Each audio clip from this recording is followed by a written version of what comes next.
ముందుగా ఈ విశ్వానికే ధ్యానాన్ని జ్ఞానాన్ని అందించినటువంటి పత్రిజీ దంపతులకు మరియు నాకు నిరంతరం ధ్యానం బోధిస్తున్న తటవర్తి దంపతులకు నా హృదయపూర్వక ఆత్మాభివందనములు. అలాగే జూమ్లో పాల్గొన్న మీకు, ఈ జూమ్ నిర్వహిస్తున్న సునీతామోహన్ దంపతులకు నా యొక్క ధన్యవాదాలు. ఈరోజు మనం తెలుసుకోబోయే అంశం ఏమిటి అంటే ప్రస్తుత క్షణం జీవితం. ప్రస్తుత క్షణం జీవితం. ఈ క్షణంలో ఉండడం కంటే ముఖ్యమైన పని ఇంకొకటి లేదు. గుర్తుంచుకోండి. మళ్ళొకసారి చెప్తాను.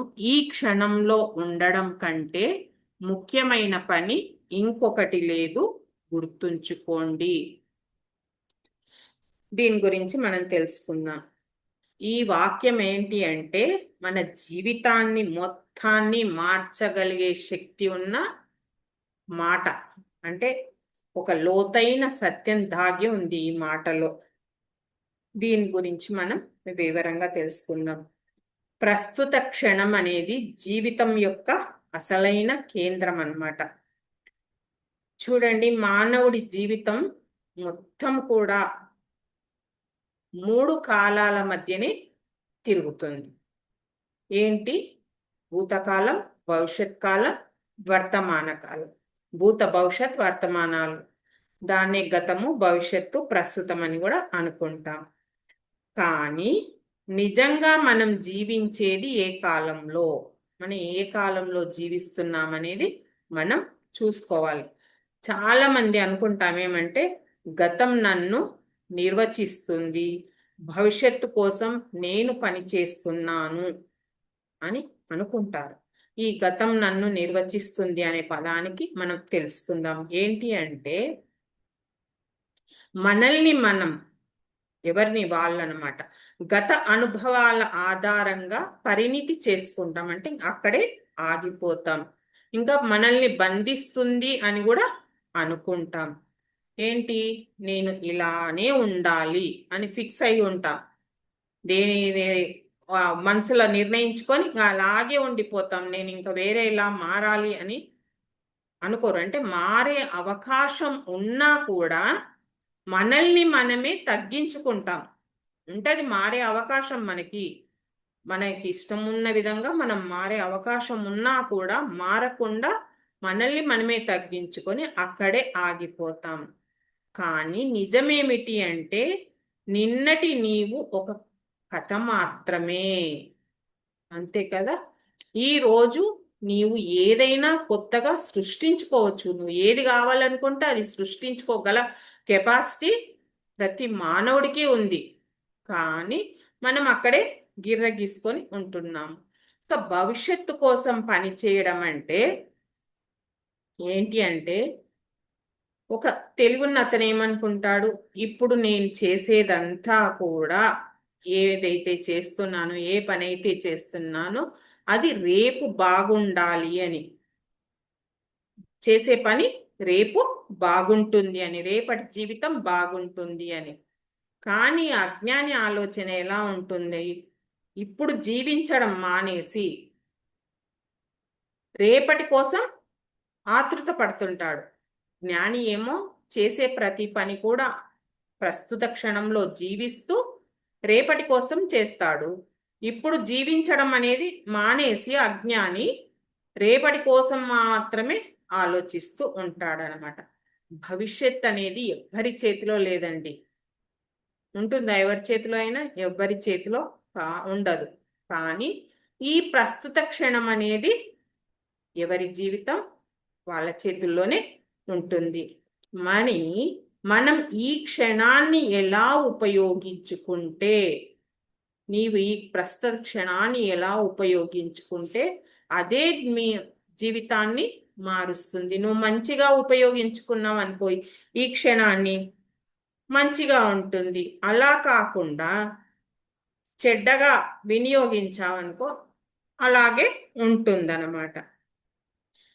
ఇప్పుడు మనం ఇక్కడ ఒక చిన్న ప్రశ్న వేసుకోవాలి. ఏంటి అంటే మనం ఇప్పుడు ఎక్కడ జీవిస్తున్నాం? మనము ఇప్పుడు ఎక్కడ జీవిస్తున్నాం అనేది ప్రశ్న వేసుకోవాలి. మనం ఇప్పుడు ఏంటి ఇక్కడ సత్యమైన మాట అంటే మనం ప్రస్తుత క్షణంలోనే జీవిస్తున్నాం. అంటే నిన్నటి రోజుల జీవించము, రేపటి రోజుల జీవించం, ప్రస్తుత క్షణంలోనే జీవిస్తున్నాం. గతం అనేది ఒక జ్ఞాపకం మాత్రమే, భవిష్యత్ ఏంటి ఒక ఊహ మాత్రమే. నిజం అన్నది ఒక్కటే, నిజం ఉన్నది ఒకటే, ఏంటి ఈ క్షణం. ఏ క్షణానికి ఆ క్షణమే నిజం అన్నమాట. మనం ఒక గతం గురించి తెలుసుకుందాం. గతం ఏంటి అంటే ఒక నీడ మాత్రమే. గతం అనేది ఒక నీడలాగానే ఉంటుంది అంతే తప్ప అది ఉండదు. చూడండి, గతంలో జరిగినవన్నీ కూడా మన మెదడులో నిల్వ అయిన జ్ఞాపకాలు మాత్రమే. అవి ఇప్పుడు జరుగుతున్నాయా అంటే లేదు. అంతే కదా, మనం గతంలో జరిగినవన్నీ ఇక్కడ పెట్టుకుంటాం. ఎవరెవరో ఏమో మాట్లాడినవన్నీ, ఎవరన్నా ఏదన్నా చేసినవన్నీ, కోపంతో ప్రేమతో అన్నీ పెట్టుకుంటాం. మంచి పెట్టుకుంటాం, చెడ్డవి పెట్టుకుంటాం. చూడండి, ఇంకా మనకి చిన్నగా ఉన్నప్పుడు ఎప్పుడో కింద పడి ఉంటారు, దానికి బాగా దెబ్బ తగిలి ఉంటుంది, అంటే గాయమై ఉంటుంది. ఆ గాయం అనేది మానిపోయి ఉంటుంది, అప్పుడు ఉండింటది నొప్పి. ఆ గుర్తు అనేది మాత్రమే ఇప్పుడు ఉంటుంది. మరి అప్పటి నొప్పి ఇప్పుడు మనకి తెలుస్తుందా అంటే లేదు. ఆ ఘాటు మాత్రమే ఉంటుంది. ఆ జ్ఞాపకం గుర్తు వచ్చినప్పుడు మాత్రం అనిపిస్తుంది, ఓ ఇట్లా తగిలిందని. మా పెద్దబ్బాయికి నేను కూరగాయలు తరుగుతున్నా, కత్తిపీట పెట్టుకొని తరుగుతుంటే ఏమైంది, వచ్చి ధడేలమని పడ్డాడు. ఆ కత్తిపీట మోకాలికి బాగా ఇంత పెద్దగా ఘాటు పడ్డది. అప్పుడు ఎంతో బాధ అనుభవించిండు. ఇప్పటికీ ఆ గుర్తు అనేది ఉంది, మనకి కనిపిస్తుంది కదా. అది మానిపోయింది, ఆ నొప్పి మానిపోయింది, అంతా మానిపోయింది. కానీ ఆ ఘాట్ అనేది మాత్రం ఇప్పటికీ ఉంది. గాయం పోయినా కూడా గుర్తు అనేది ఉంటుంది.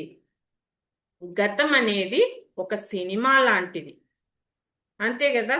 ఒక సినిమాతో మనం పోల్చుకోవచ్చు. అది మనం చూస్తూనే కనిపిస్తుంది, అంటే ఉంటుంది. అంటే మనం యాద్ చేసుకుంటే మనకు సినిమా లాగా ముందర కనిపిస్తుంది. మనం ఆ జ్ఞాపకం చేసుకోకపోతే మనకు అస్సలు అది అనేది జ్ఞాపకమే కనిపించదు అన్నమాట. అలాగే భవిష్యత్తు గురించి తెలుసుకుందాం. భవిష్యత్ అన్నది ఒక ఊహా చిత్రం, అంతే కదా. భవిష్యత్తును మనం ఊహించుకుంటుంటాం. ఇలా ఇల్లు కట్టుకుంటే బాగుండేది, ఈ పట్టు చీరలు తెచ్చుకుంటే బాగుండేది, ఆ నగలు చేయించుకుంటే బాగుండేది, వాళ్ళకున్నాయి నేను కూడా తెచ్చుకోవాలి, ఇలా ఊహించుకుంటూ ఉంటామన్నమాట. భవిష్యత్ అనేది ఇంకా రాలేదు, వస్తుందా అది? రాదు. కానీ దాని గురించి మనం ఆలోచన చేసి ఆందోళన పడుతూ ఉంటామన్నమాట. ఆలోచిస్తుంటాం, దాంతోపాటు ఆందోళన పడుతుంది. ఏంటి రేపేమవుతుందో, నా పని ఎలా ఉంటుందో, నేను సక్సెస్ అవుతానో కాదో. అంటే రేపు కొందరికి ఉంటుంది, అమ్మో రేపేం జరుగుతుందో ఏమో, ఉండగలమో లేదో, ఇలాంటి ఆలోచనలు ఎన్నో ఉంటాయి. నా పని ఎలా ఉంటుందో, నేను ఎలా పని చేసుకోగలను, రేపు కొంచెం వయసు వచ్చినాక నేను చేసుకోగలనో లేదో, నన్ను చూసే వాళ్ళు ఉన్నారో లేదో, నాకు పెట్టే వాళ్ళు ఉన్నారో లేదో, ఇంకా నేను ఏదైనా పని చేస్తే సక్సెస్ అవుతానో లేదో. ఒక వ్యాపారం పెట్టాలనుకుంటారు, ఆ వ్యాపారంలో సక్సెస్ అవుతానో లేదో, ఇలా ఎన్నో ఆలోచనలు చేస్తుంటారు. మరి ఇవన్నీ ఏంటి అంటే ఊహ మాత్రమే, అంతే కదా. అన్ని ఊహించుకొని ముందు ముందే ఆలోచించుకుంటూ ఉంటారు. ఇవన్నీ జరగని విషయాల గురించి బాధపడుతూ ఉంటారు. ఇవన్నీ జరుగుతాయా అంటే జరగవు. కానీ ఆ జరగని దాని గురించి ఇప్పుడే బాధపడుతున్నారు. మన గురువుగారు పత్రి గారు చెప్పారు ఏంటి అంటే, పత్రి గారి స్నేహితుడు ఒక ఉండేవాడంట. అయితే అతను చాలా డల్లుగా ఉండేనట. ఏంగా గురుగారు అడిగారంట, ఏంట్రా ఎందుకు అంత ఇదిగా ఉన్నావు, ఏం జరిగింది అంటే, నాకు కూతురు పుట్టిందిరా, 3 ఏళ్ల పాప అంటే. సంతోషమే కదరా, 3 ఏళ్ళు ఉన్నాయంట. సంతోషమే కదరా, మరి ఎందుకు అలా ఉన్నావంటే, లేదురా, ఆ అమ్మాయి పెళ్లి చెయ్యాలి అంటే నేను ఇప్పటి నుంచే ఎంత కూడబెట్టాలి, నేను ఎంత పోగేస్తే ఆ అమ్మాయి పెళ్లి చేస్తాను అంటే, ఇప్పుడు 3 ఏళ్ల పాప, ఇంకో 20 సంవత్సరాలు కావాలి ఆ పాప పెళ్లి చేయాలంటే. కనీసం 23, 24 సంవత్సరాలు లేనిదైతే ఏం చెయ్యం కదా. ఆయన ఇప్పటి నుంచే ఆందోళన పడుతున్నాడు. అది ఇంకా 20 సంవత్సరాల సమయం ఉంది, అప్పటి వరకు ఏది తెలియదు. అలా ఉంటుందన్నమాట. అంటే జరగని విషయాలపైన ఇప్పుడే బాధపడడం. ఈ భవిష్యత్ అనేది ఎలాంటిది అంటే ఒక మేఘం లాంటిది. ఆకాశం మేఘాలు ఉంటాయి కదా, అలా మేఘం లాంటిది. అంటే అది ఎప్పుడు ఎక్కడ మారుతుందో ఎవ్వరికీ తెలియదు. తెలుస్తుందా? ఇప్పుడు చూడండి, ఈ సమయానికి ఈ రోజు ఆకాశం బాగా దట్టంగా మేఘాలు కమ్ముకోయింది మన ఇంటి, మన పైన. కానీ వర్షం పడుతుందా అంటే అది దాని ఇష్టం. ఎక్కడో ముందుకెళ్ళి పడుతుంది, స్థిరంగా ఒక దగ్గర ఉండదు. అలాంటిది అన్నమాట భవిష్యత్తు కూడా. ఇక ప్రస్తుత క్షణం మన చేతిలో ఉన్న ఏకైక శక్తి.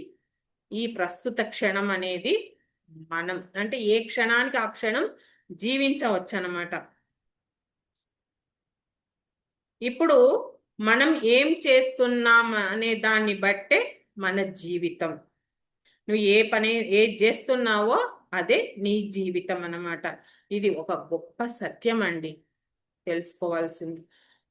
అంటే మీరు ఈ క్షణాన్ని ఎలా ఉపయోగిస్తే, ఎలా వినియోగిస్తే మీ భవిష్యత్తు కూడా అలా తయారవుతుంది. మీరు ఈ ప్రస్తుత క్షణం మంచిగా ఉపయోగిస్తే మంచిగా అవుతుంది. అలా కాకుండా చెడ్డగా ఉపయోగిస్తే మీ భవిష్యత్తు కూడా అలాగే ఉంటుంది. మంచి పనులు చేసినాం అనుకోండి, సక్సెస్ఫుల్గా ఉంటుంది. అవే చెడు పనులు చేస్తే ఎదురు దెబ్బలు పడతాయి. చూడండి, ఒక విద్యార్థిగాన చదవకుండా నేను రేపు నాకు మార్కులు మంచిగా రావాలి అని అనుకుంటే అది సాధ్యమవుతుందా? అస్సలు సాధ్యం కాదు. అదే విద్యార్థి ఈ క్షణం నుంచి శ్రద్ధగా చదివితే ఫలితం అనేది ఖచ్చితంగా మారుతుంది. చూడండి, మనం కూడా రోజు ఏమనుకుంటున్నాం, జూమ్లో మేడం క్లాసులు చెప్పమంటుంది. చెప్పమన్నప్పుడు మనం ఎంతో నేను క్లాస్ చెప్పాలి అనుకుంటా ఉంటే నువ్వు సక్సెస్ఫుల్గా క్లాస్ చెప్పలేవు. అలా కాకుండా ఏదో ఒక టాపిక్ తీసుకొని దానికి కావలసినవి, అంటే శ్లోకాలు అనుకోండి, భగవద్గీత శ్లోకాలు అనుకోండి, లేదా వేమన పద్యాలు, లేదా ఏ ఉపనిషత్తుల్లోంచో ఏ దేంట్లో నుంచో అన్ని నువ్వు సమకూర్చుకొని మంచిగా ప్రిపేర్ అయ్యావనుకోండి, రేపు క్లాసు శుభ్రంగా మంచిగా చెప్పగలుగుతావు. అలాగే నేను ధ్యానం చేయాలి, ఆత్మానుభూతి పొందాలి అనే ఆలోచన ఉండి నువ్వు ధ్యానం చేస్తే ఆ అనుభూతిని పొందుతావు. ఊరిక నామజపం లాగా ధ్యానం చేయాలని ఊరుకో కూర్చుంటే అదే జపం చేస్తూ ఊరుకో కూర్చుంటే పొందుతావా? నువ్వు ఆత్మానుభూతి పొందలేవు. అంటే నీకు ఆ ఫలితం కావాలి అంటే నీవు అది చేసి తీరాలి అన్నమాట. ఈ ప్రస్తుత క్షణం ఏంటి అంటే ఒక విత్తనం లాంటిది. మనం ఏ విత్తనం నాటితే ఆ చెట్టే పెరుగుతుంది. ఈ ప్రస్తుత క్షణంలో మంచి విత్తనం నాటితే మంచి చెట్టు మొలుస్తుంది. అంటే మనం మంచి పనులు చేస్తే మంచి జరుగుతుందన్నమాట. మరి ఇక్కడ ధ్యానం ఎలా అంటే, ధ్యానం అనేది మనం ప్రస్తుత క్షణంలో పూర్తిగా ఉండడం అన్నమాట. అంటే ఈ ధ్యానం చేయడం ద్వారా ఏమవుతుంది, మనం ఏ క్షణానికి ఆ క్షణంలో జీవించగలుగుతామన్నమాట. చూడండి, మనం తింటుంటాం, తినేటప్పుడు నోట్లో ఒక ముద్ద పెట్టుకొని ఒక చేతిలో ఫోన్ పట్టుకున్నాం అనుకోండి, ఆ ఫోన్ చూస్తూ ఇలా తింటుంటే ఏమవుతుంది, నువ్వు ఏం తింటున్నావు తెలియదు, ఏం కలుపుకున్నావు తెలియదు, ఏది తెలియదు. ఏదో అటు చూస్తూ ఇటు తింటావు. ఇంకా మొన్న ఒక యూట్యూబ్లో ఒక వీడియో చూశాను. ఏంటి అంటే, ఒక పిల్లోడు ప్లేట్ పెట్టుకున్నా అనుకొని ప్లేట్ పెట్టలే, నేల మీదనే అన్నం కూరగాయలన్నీ వేసుకొని అసలు ఏం పెట్టుకున్నాడు ఏం చూసిన లేదు, వాడు అలాగే ఇలాగే చూస్తూ తింటున్నాడు. వాడు ఏది తింటున్నాడు ఏం చేస్తున్నాడు అనేది కూడా తెలియదన్నమాట. అలా కాకుండా నువ్వు ఏం తింటున్నావు ఏం కలుపుకున్నావు అంటే అన్నంలో ఒక ఆ ఉప్పు కానీ కారం కానీ ఒక్కొక్క కూరగాయ ఒక్కొక్క రుచి ఉంటుంది. ఆ రుచిని ఆస్వాదిస్తూ తింటే అది ధ్యానంగా మారుతుంది. నువ్వు ఆస్వాదించకుండా ఎక్కడో చూసుకుంటే ఎక్కడో తిన్నావు అనుకో, అది నీ అజ్ఞానంగా ఉంటుందన్నమాట. అలాగే నడిచేటప్పుడు కూడా కొందరు చూడండి, నడుస్తూ ఉంటారు కానీ వాళ్ళు మనసు ఎక్కడెక్కడో పరుగులు తీస్తూ ఉంటుంది, నడక మీద అనేది ఉండదు. అలా పరుగులు తీస్తే ఏంటి? అజ్ఞానమే. అదే నీవు ఎలా నడుస్తున్నానో, నా అడుగులు ఎంత డిస్టెన్స్లో పడుతున్నాయి, ఆ భూమాతను కొంచెం ఆస్వాదిస్తే అంటే ఆ భూమిని ఎలా రాళ్ళు పుచ్చుకుంటున్నాయా లేకుంటే భూమి ఎలా ఉంది అని కొంచెం నువ్వు మనసు పెట్టావనుకో, అదే ధ్యానంగా మారుతుంది. ఆ భూమాత శక్తిని కూడా నీవు పొందవచ్చు. అలా మనము ప్రతిదీ కూడా ప్రతి క్షణం కూడా ఎరకతో ఉండాలి. అంటే మనసు దాని మీద పెట్టి ప్రస్తుత క్షణంలో జీవిస్తూ ఉండాలన్నమాట. మనం ఎప్పుడైతే ఏకాగ్రతతో ఉంటామో మన జీవితం మారుతుంది. అంతే కదా, నువ్వు ప్రతి క్షణం ఏకాగ్రతతో ఉంటే నీ జీవితం ఒక పూలబాటలాగా అవుతుందన్నమాట. ఎప్పుడైతే మనం సంపూర్ణ ఏకాగ్రతతో పనిచేస్తామో అప్పుడు అత్యంత శక్తివంతమైన సాధనగా మారుతుంది. నువ్వు ఏ పని చేసినా కూడా ప్రతిది, ఇప్పుడు మనకి జూమ్లో క్లాసులు చెప్తుంటాం, రాసుకుంటాం. అది ఏకాగ్రతతో విని రాసుకున్నామనుకోండి, అది పూర్తిగా రాసుకోగలుగుతాం, మన మైండ్లో కూర్చోగలుగుతుంది.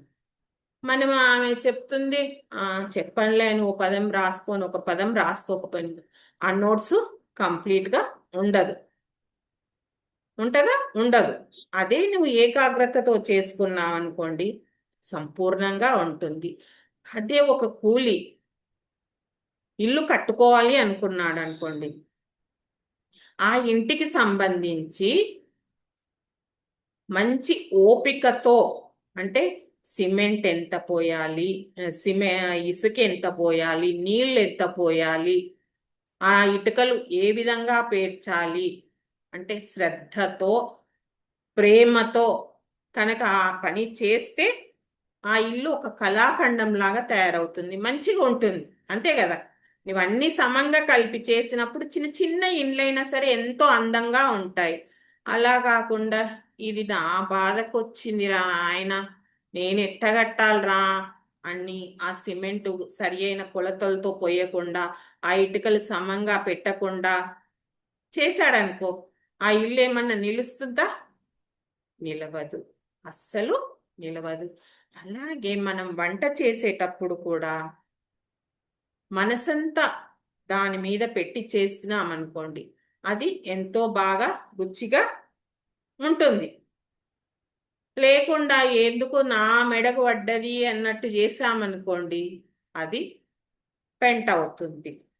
ఇంకా చూడండి, సూర్యకిరణాలు భూమి మీద ప్రసరిస్తాయి, ఎక్కడ ప్రసరించినా వేడి అనేది వస్తుంది. అదే సూర్యకిరణాలని మనం ఒక గడ్డివామును వెలిగించవచ్చు, ఓ పేపర్ను వెలిగించవచ్చు. ఎలా ఎలా అంటే ఒక భూతద్దం గనక మనం ఆ గడ్డి మీద ఇలా పట్టుకున్నాం అనుకోండి, అంటే ఆ సూర్యకిరణాలన్నీ కేంద్రీకృతం చేస్తే ఏమవుతుంది?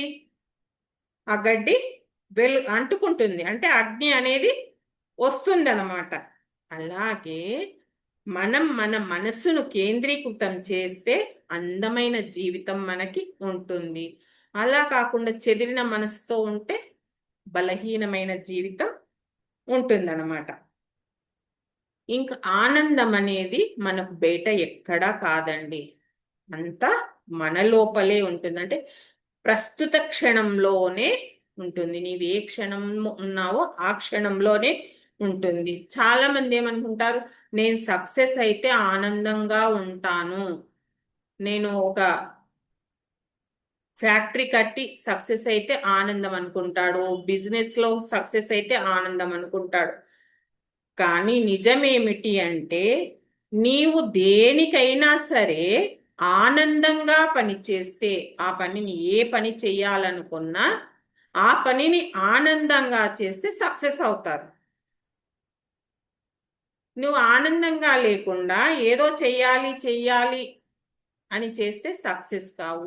చూడండి, ఒక గాయకుడు, ఒక పాటలు పాడే అతను పాట పాడుతున్నప్పుడు ఆ వచ్చే ఫలితం పైన, నేను పాడుతుంటే ఎలా రియాక్ట్ అవుతారో జనాలు, ఎలా అని, ఫలితం ఎలా వస్తుందో, అంటే నాకు ప్రైజ్ వస్తుందో లేదో, నన్ను అందరూ మెచ్చుకుంటాలో లేదో అని ఆలోచనతో ఉంటే ఒత్తిడికి లోనవుతాడు. సరే, ఏది వచ్చినా సరే ఆ పాటలో లీనమై దాన్ని ఆస్వాదిస్తూ గనక ఉంటే ఆనందంగా పాడగలుగుతాడు, ఫలితం పొందగలుగుతాడు అనమాట. అందుకే మనం ప్రస్తుత క్షణాన్ని అద్భుతంగా ఆస్వాదిస్తూ జీవించాలి. మరి ఎలా జీవించాలి అంటే, మనం చేస్తున్న ఏ పని అయినా సరే పూర్తిగా దృష్టి పెట్టాలి దాని మీద. ఏ పని చేస్తున్నా, తింటున్నావా దాని మీదనే దృష్టి, టీవీ చూస్తున్నావా సరే, టీవీ చూస్తున్నా కూడా దాంట్లో ఏది వస్తుంది, ఏది మంచి ఏది చెడు రెండు చూసినాం అనుకో గ్రహించుకోగలుగుతావు దాని మీదనే దృష్టి పెడితే. అలా కాకుండా కొంచెం కొంచెం చూసావనుకో, అది మంచి తెలియదు, చెడు తెలియదు, రెండు ఏది తెలుసుకోలేకపోతావు. ఏది చేస్తున్నా ఆ పని మీద దృష్టి పెట్టి చెయ్యాలి. అలాగే ఒకవేళ మనకి గతం గురించి, జరిగిపోయిన వాటి గురించి ఆలోచనలు వచ్చాయనుకోండి, ఒక్కసారి గమనించండి, అంటే అవి మనకి ఏమైనా పనికొస్తాయా. ఇప్పుడు ఒకసారి ఏంటి అంటే, ఎవరికోవరికి కొంత డబ్బు ఇచ్చింటాము, అది జ్ఞాపకం వచ్చింది అంటే అప్పుడు గమనించుకోవాలి కదా, అప్పుడు ఇచ్చి మర్చిపోయానే అనేది. అది ఓకే. ఒకవేళ అవసరం లేని ఉన్నాయనుకో, వాటిని విడిచిపెట్టాలి. అవసరం లేని వస్తే మనం ఏం చేయాలి, ఎంబడే వదిలేసేయాలి. అలాగే భవిష్యత్తు గురించి భయం వస్తే, అంటే నా బతికి ఎలా ఉంటుందో, నన్ను చూస్తారో చూడరో, ఎన్నో ఉంటాయి కదా, ఒక్కొక్కరి జీవితంలో ఒక భయం అనేది ఉంటుంది. కొడుకు కోడలు చూస్తారో లేదో, లేకుంటే నా ఆరోగ్యం బాగుంటుందో లేదో, ఇలా ఎన్నో భయాలు ఉంటాయి. అప్పుడు ఏమనుకోవాలంటే, ప్రస్తుతం అయితే నేను సేఫ్గా ఉన్నాను అనుకొని అది గుర్తుంచుకోవాలన్నమాట. మనం ప్రతి క్షణం కూడా మన శ్వాసను గమనిస్తూ ఉండాలి. ఎప్పుడైతే మనం మన శ్వాసను గమనిస్తూ ఉంటామో అప్పుడు ఏమైతుంది, ప్రస్తుత క్షణంలో మనం జీవిస్తాం. అంతే కదా, మనం ధ్యానంలో చేసేది అదే పని. ఆలోచనలు వస్తుంటాయి, ఆలోచనలు కట్ చేసి మన శ్వాస మీద ధ్యాస పెడతాం, అంటే ప్రజెంట్లోకి వస్తామన్నమాట. అలాగే చిన్న చిన్న పనులు కూడా ఆనందంగా చేయాలి. కొందరు ఏ పనైనా ఏదో చెయ్యాలిలే అన్నట్టు చేస్తుంటారు, కానీ అదే ఆనందంగా చేసామనుకోండి, 1000 ఏనుగుల బలం అంటారు కదా, అలా అన్నమాట. అందుకని ప్రతి క్షణం కూడా ఆనందంగా చెయ్యాలి అన్నమాట. ఇంకా మనం ఈ ప్రపంచంలో చేయగలిగిన అత్యంత విలువైన పని ఏంటి అంటే, ఈ క్షణంలో, అంటే ప్రస్తుత క్షణంలో పూర్తిగా జీవించగలగాలి. ఏ పని చేసినా సంపూర్ణ శ్రద్ధతో చెయ్యాలి, ఇంకా ఆనందంగా ఉండాలి. ఎప్పుడు మనం ఆనందంగా ఉంటేనే మన జీవితం బాగుంటుంది అన్నమాట. ఇంకా ఈ క్షణంలో మీ చర్యలు ఎలా ఉన్నాయో గమనించుకోవాలి. అంటే ఏం చేస్తున్నారు అనేది మొదటి మెట్టు. మనం ఇప్పుడు ప్రస్తుతం ఏం చేస్తున్నాం అంటే, చదువుతున్నామా, లేకుంటే ఫోన్ చూస్తున్నామా, లేకుంటే శ్రద్ధగా పనిచేస్తున్నామా, అంటే ఇవన్నీ కూడా మనం చేసే చర్యలు అన్నమాట. చూడండి, ఒక విద్యార్థి ప్రస్తుత క్షణంలో చదువుతున్నాడు అనుకోండి, అది మంచి చర్య. ఒకవేళ చదవకుండా ఆ ఊరుకున్నాడు అనుకోండి, అది కూడా ఒక చర్యే. కానీ ఏంటి అంటే మంచిగా చదువుకున్నాడు అనుకోండి, ఆ క్షణం నుంచే చదువుకున్నాడు అనుకోండి, మంచి ఫలితం వస్తుంది. ఆ చదువు మీద నిర్లక్ష్యం చేశాడు అనుకోండి, ఫలితం వేరాగే ఉంటుందన్నమాట. మరి ఈ క్షణం ఏంటి అంటే మనం ఒక బటన్తో ఊహించుకోవచ్చు అనమాట. అంటే మనం ఏ బటన్ నొక్కితే ఆ ఫలితం వస్తుందన్నమాట. ఇక మన చర్యలే అలవాట్లుగా మారుతాయన్నమాట. ఒకసారి ఒక పని చేస్తే అదేమవుతుంది, అది చర్యగా తీసుకోవచ్చు. అంటే ఇప్పుడు ఒకసారి ఒక పని చేసావు, అది ఒక పనిగా అవుతుంది. అదే పనిని మళ్ళా మళ్ళా చేస్తే అలవాటుగా మారుతుందన్నమాట. అంటే ఇక్కడ ఉదాహరణ ఏం చెప్పారంటే, రోజు వ్యాయామం చేస్తే అది ఒక చర్యలాగా, అది ప్రతిరోజు చేస్తూ ఉంటే అది ఒక అలవాటుగా ఉంటుందన్నమాట. ఇలా మనం చేసే అలవాట్లే మన జీవితంగా మారుతుంది అన్నమాట. ఏ ఎవ్వరి జీవితమైనా ఒక్క రోజులో మారదు. అంతే కదా, మనం ధ్యానం చేయాలని ఒక్కరోజు అనుకుంటే అవుతుందా? రోజు చేస్తేనే అలవాటుగా మారుతుంది అన్నమాట. అలాగే చూడండి, ఒక వ్యక్తి రోజు ఒక గంట చదువుదాం అనుకుంటాడు, ఒక సంవత్సరం తర్వాత ఏమవుతుంది, అతడు ఎంతో ముందుంటాడు. ఇప్పుడు మనం ధ్యానం గురించి చెప్పుకున్నాం కదా, ఇక్కడ చదువు గురించి చెప్పడం జరిగింది అనమాట. లేకుండా ఏదో కబుర్లతో టైం వేస్ట్ చేశాడు అనుకోండి, సంవత్సరం తర్వాత కూడా ఎక్కడుంటాడు, ఎక్కడ వేసిన గొంగలి అక్కడే ఉంటుందన్నమాట. అంటే మనం వినియోగించుకునే దాన్ని బట్టే ఉంటుంది. అలా ప్రతి క్షణం కూడా మనము వినియోగించుకోవాలి. ప్రస్తుత క్షణంలోనే జీవించడం అలవాటు చేసుకోవాలి. ఓకే ఫ్రెండ్స్, మీ విలువైన సమయాన్ని ఇచ్చినందుకు మీ అందరికీ ధన్యవాదాలు. Thank you, thank you, thank you.